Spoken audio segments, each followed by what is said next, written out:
ফ্রানৎস Kafka ছিলেন একজন German ভাষার উপন্যাস ও ছোট গল্প লেখক, যিনি বিংশ শতাব্দীর অন্যতম প্রভাবশালী লেখক হিসাবে বিবেচিত। কাফকা অস্তিত্ববাদ তত্ত্বকে বিশেষভাবে প্রভাবিত করেছিলেন।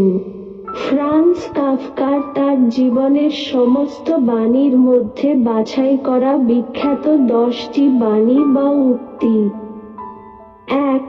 একজন অসভ্যতে হয় একজন অসভ্য, 2 জন অসভ্য মিলে হয় 2 জন অসভ্য, আর 10,000 অসভ্য মিলে তৈরি হয় রাজনৈতিক দল।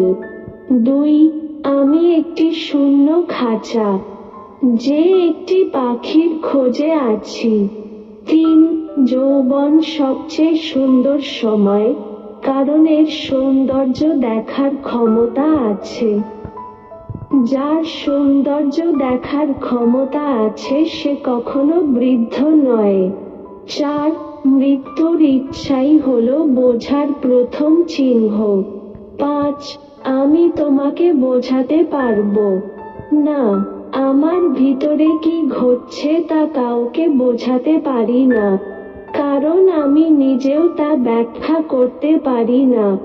6. পৃথিবীর সমস্ত ভাষাই একটি দুর্বল অনুবাদ।